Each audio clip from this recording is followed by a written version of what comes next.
In Ontario, the government has passed right to disconnect laws. What do you think about this? And do you think corporate America is ready for it?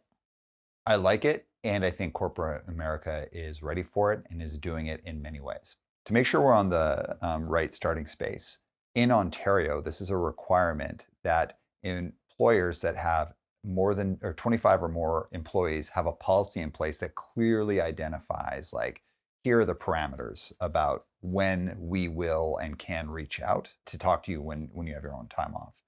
I think it's great. Like, I think it's fantastic because COVID really created this no working hours, like everything is a working hour. And it's not just that employers did that, people did that. So, like, you're locked in your house, you're anxious, you're feeling a bit cagey. What if a lot of people do? They soothe their anxiety through working, through firing off emails, having phone calls.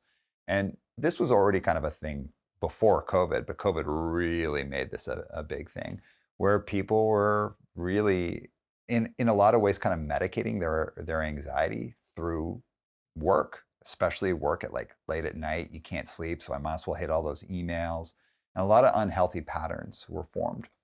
And a lot of workplaces, either intentionally or unintentionally, took advantage of that, where they're like, hey, people are suddenly working at 10 more hours. Let's make that a norm. And it's just become this kind of like pattern that people fell into. And again, just as I said earlier, I want to acknowledge that this was a thing previously.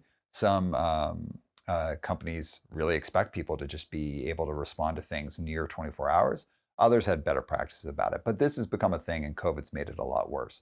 So, yeah, I totally celebrate this. For anyone who might be having a negative reaction, like, oh no, like I don't want to feel like penned in by this, just go to like kind of best practices.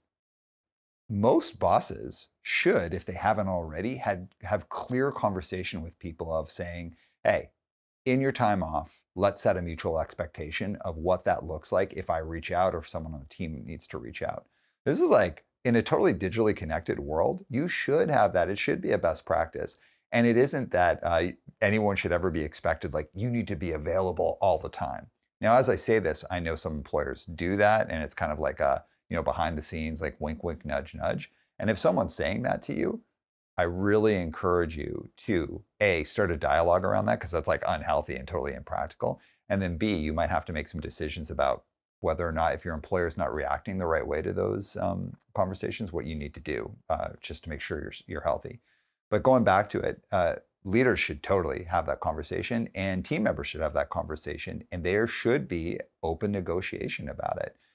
As an example, at my company, I always tell people, I don't want you working on the weekends. I don't want you working at night. And I don't want you working on the holidays. And there will be times where I will reach out on a weekend. And it's simply because in some cases, I'm just trying to clear out my inbox, as a lot of people do on the weekend. I'm just trying to get to some emails I haven't gotten to or something pops into my head.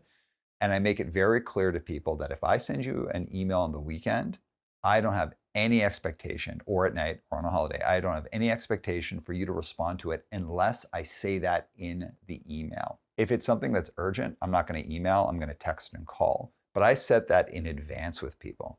That means if I send emails on the weekend, very often I send somewhere between 10 to 20 emails on a weekend, no problem, like easily. When I send off those emails, I'm not even thinking about getting a response until Monday.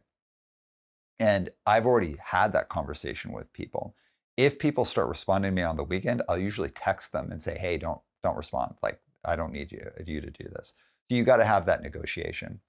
Also, if you have teams that are international, it's also really important to think about this because there's going to be different policies and different laws in different countries.